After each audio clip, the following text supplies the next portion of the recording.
Program optimizing. Space construction complete. Stage of completion 70%. Stability 30%. Adaptability 10%. No op instruction to be entered. Having received the prompting, Gerald finally loosened his fists, and his hands were all sweaty.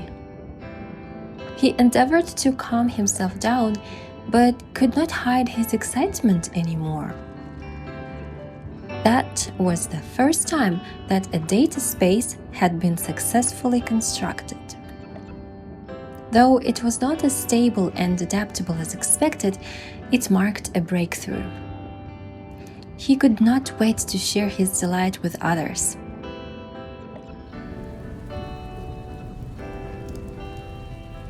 It was all dark and dreary outside. Raindrops were pattering against the window. Minutes ago, Gerald called me, saying that he would bring me somewhere. Where will Gerald take me on such a rainy day? As I was pondering over that, a trace of light broke through the rain and a sports car speeded toward me. Gerald was here. Are you ready? Yes, but where are we going? Somewhere no one has ever been to before. Shortly afterward, we arrived at Gerald's office. He was showing me his research study with such enthusiasm. The so-called consciousness space is a stable data environment into which people can upload their consciousness and transform the data space through it. A consciousness space? Is this the place that no one has ever been to? Yes, this technology is still under research. What I am constructing right now is just a framework. It's not quite stable and adaptable. Then is it safe for us to go inside? Don't worry. I won't let you get hurt. But it's all up to your choice whether to get in or not. Of course I want to.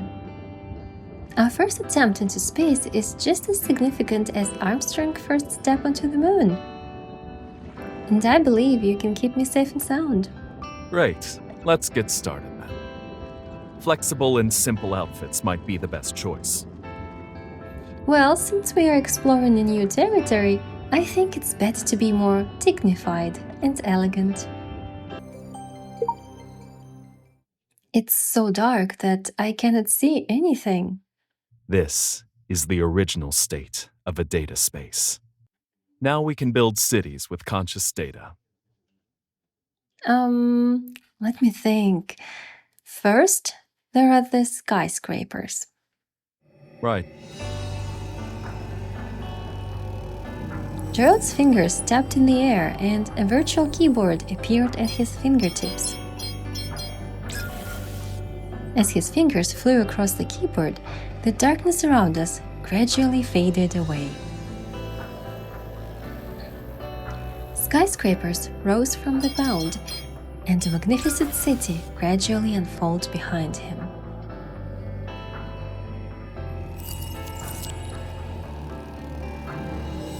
You made this keyboard? No, this is the holographic keyboard projection that comes with the kit.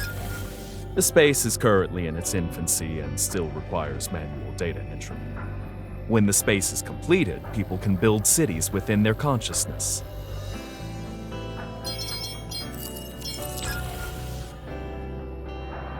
What an adorable drone! Uploading city data. No sign of activity yet.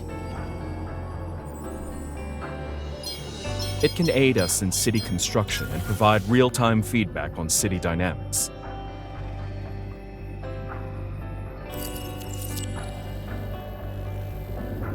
I hear something from the buildings. It is the sound of wind. The space simulates a natural climate environment. When air currents pass through skyscrapers, the sound of the wind is formed. The sound of the wind is not enough. We have to add something else. For instance, the hustle of the city and the bustling of people. With the hustle and bustle of urban life, this is what the city should be like. Right. As Gerald busied himself, the city bustled with the noise of people and dazzling lightings. The city is becoming more lively and vivid. Then we will access the external weather data and synchronize the weather in space with the real world.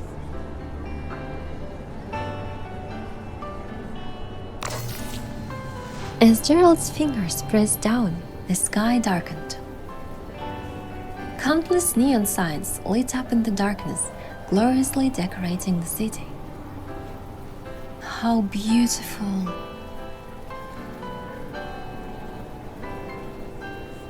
I couldn't help but look at the sight before me and marvel at it.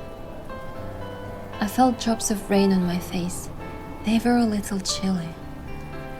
They were actually cold, just like the real ones. Thanks to the sensory equipment, everything you feel in the space is the same as reality. Then why don't I change into a cool cyberpunk outfit? It will be more immersive.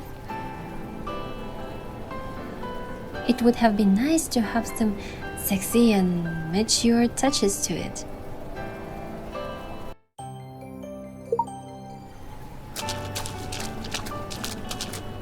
The puddle after the rain reflected the glorious neon. A couple ran across it, disturbing the calm surface. People were eating and chatting by the barbecue stalls along the road, occasionally bursting into laughter. Everything was surreal, ordinary yet lively. Do you want anything to eat? Gerald asked, probably judging from how attentively I stared at the barbecue stalls. Right here?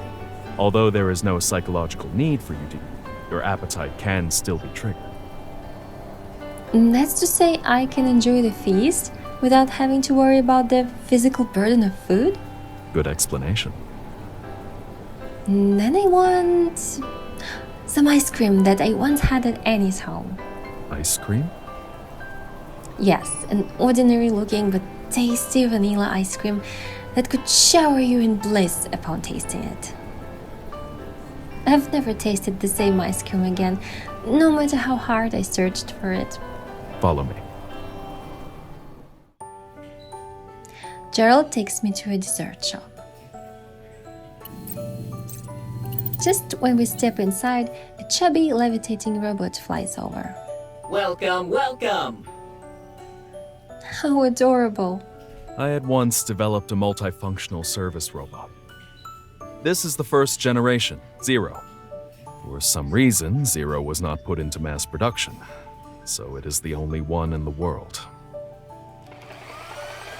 As he speaks, Gerald walks straight to the operating table, ties his apron, and skillfully whips the cream. What are you doing? Ice cream is only tasty when it is freshly made. Gerald concentrated on the ice cream, his lineaments softening under the light. The little robot hummed merrily, whilst a delectable and exquisite scent filled the room and time flowed on. Gerald presented his homemade ice cream to me when little Zero next to us sounded an alarm abruptly. Beep! Interference! Direction lost! The robot rampaged through the room. I dodged in panic and dropped the ice cream onto the floor. Before I could mourn, the robot rushed out of the dessert shop, and I followed suit without thinking. Watch out! Just as I stepped out the door, a gust of wind hit me and made me stumble. Then it swept my body up. The buildings around me began to spin and collapse, and Gerald's voice was lost in the chaos. Swirling and tumbling in air currents, I saw chaos.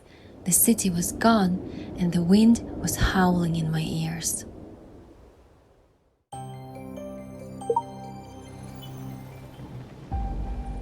I woke up to a dreary sky, tall buildings, and neon lights. Everything was exactly the same as a moment ago, but there are no people, no traffic, and no noise. The flying machines passed through the dark night as if they were ghosts. What's going on? Welcome, welcome. I turned around to see Zero, who had escaped from the dessert shop, floating merrily in the air. Before I could get any closer, it suddenly turned around and flew deeper into the city. At the same time, a small robot identical to it rushed out from behind and disappeared among the skyscrapers. 2 Zero robots? I had once developed a multifunctional service robot. This is the first generation, Zero. For some reason, Zero was not put into mass production, so it is the only one in the world. Yes, this technology is still under research. What I am constructing right now is just a framework. It's not quite stable and adaptable. Is it possible that the space is unstable, so it causes a misalignment? In any case, I need to find Gerald first. I walked along the road based on memory. I didn't hear anything else besides the wind and my own footsteps. Up ahead is the intersection. As far as I remember, there will be a dessert shop on my left. Wait, turn left? I looked to my left, where flashing neon signs stretched to the end of the street. There was no dessert shop. And on the right side of the street stood the dessert shop. Everything is just like a mirror image? Should I turn left or right?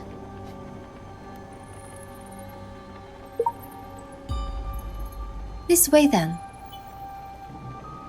I took a deep breath and walked forward. Just one step forward made the pavement collapse and tall buildings on both sides tumbled down on me. Someone pulled me out of danger before I was buried underneath the rubble. Are you hurt? I was in a familiar embrace enveloped by an aura I knew of. I was on the verge of tears. I'm fine. What about you? What's going on? The consciousness space data has self-replicated for unknown reasons. The chaotic data flow draws us into a replicated mirrored space. If we can't figure out why it's replicated, will we be trapped here forever? We won't. I knew the root cause of the problem. Soon I can get you out of here. Really? An arduous journey is right ahead of us. A light and sporty outdoor outfit might help. Plus, sweet and lovely dressing will help reduce my stress. Let me give it a go.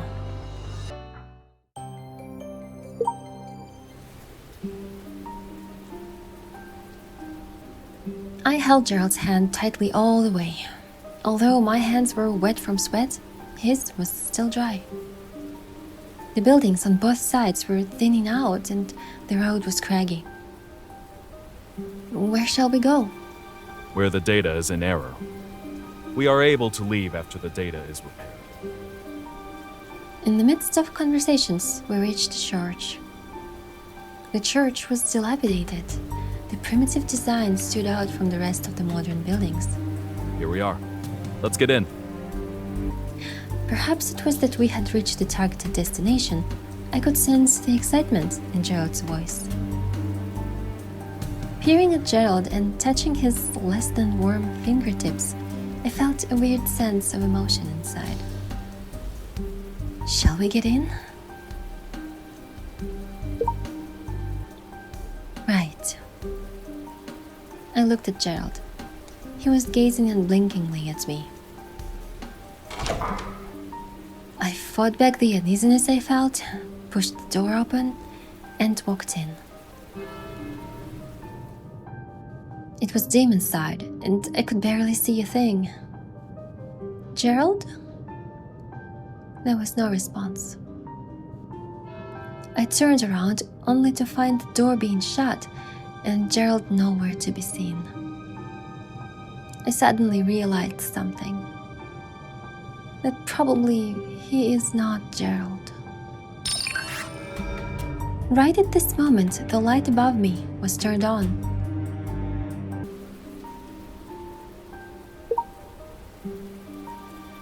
In a flash, a sudden thought hit me. You are not Gerald. I shook off his hand, turned around, and ran. Gerald's hands are always warm and firm, never as cold and emotionless as that. As soon as I escaped, I felt a jerk, and my body was being pulled back by a strong force. Ah!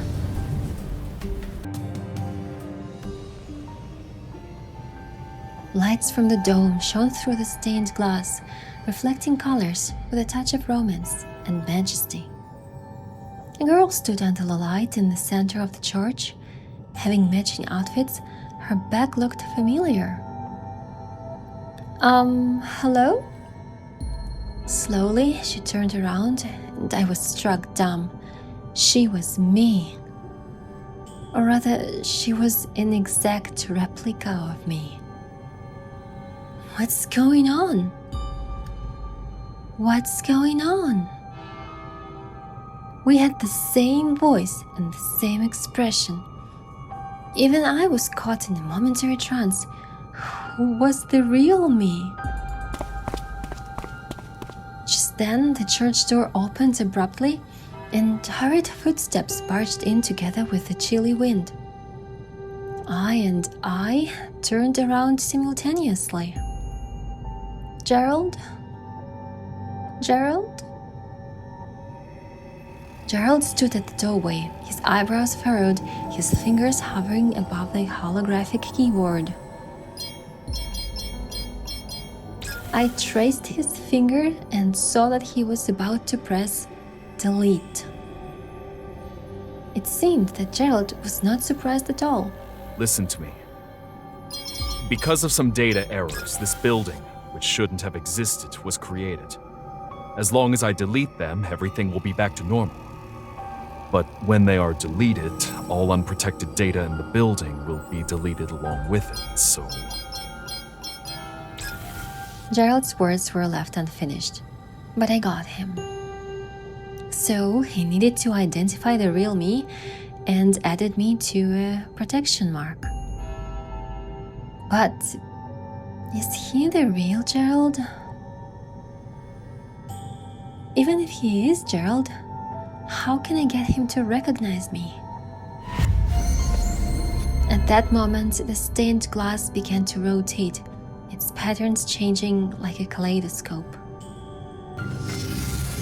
I can't figure out what will happen, but my instinct tells me that there is no time left. Trust me. At Gerald's voice, I turned to look at him. The moment our eyes met, I suddenly understood his intention. Having no time to ponder upon Gerald's identity, I gritted my teeth and ran toward him. My finger almost reached the delete button when my replica, whose actions were in unison with me, hesitated. There and then, Gerald swiftly entered a code and pressed delete. The moment he pressed the button, all lights were out. Then, the stained glass cracked and the church was tumbling down. Gerald held my hand and rushed out. His hand was warm and tight. Although tremoring slightly from the stress, it was as reliable and dependable. He was Gerald. You're up? As I opened my eyes, I saw Gerald next to me, and the dark clouds that densely covered the city had faded away. Bright and warm sunlight sprawled over the sky, rendering 1,000 miles of rosy evening glow. Are we back? Yes, we're back.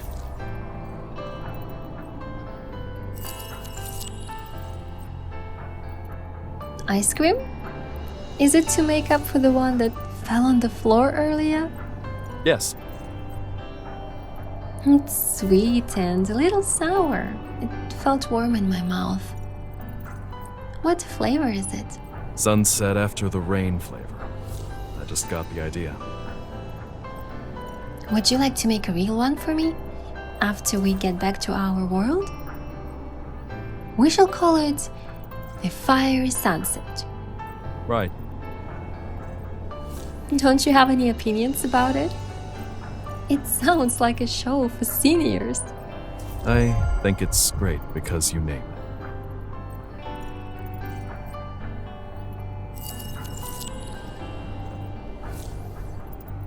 Looking at the sunset, I'm all immersed in the aftermath of the havoc.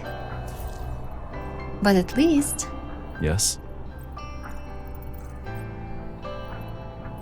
I swiveled around to look at Gerald. His delicate and imposing figure was basking in the setting sun. But at least, we get to see the sunset.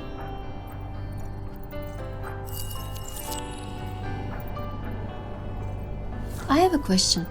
Do these replicas know what they were doing? First, a replica of you led me to the church. Then, there was a replica of me to confuse you, so you would not delete any data rashly. It's just like everything had been preordained. It should have something to do with the protection system of the data space. Data errors had replicated the protection system automatically to prevent themselves from being destroyed. They learned from the conscious bodies in the space and then worked out a feasible plan. And protecting themselves from deletion was given top priority. Therefore, they would hesitate before the delete button. They are not conscious, but their actions are indeed worth studying.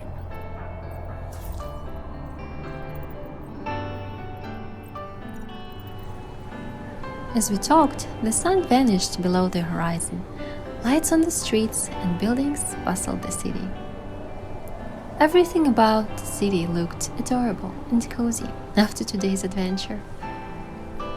I wish everything here were real. Your wish will come true. Huh? Someday, humans will be free from their bodies, living in the city of consciousness, realizing eternity. And this is the first city of consciousness. Will we live here too? In a city we constructed until the end of time. Of course, as long as you want to. Myriad twinkling lights were kindling the vigor of the city. My heart swelled with happiness beyond words.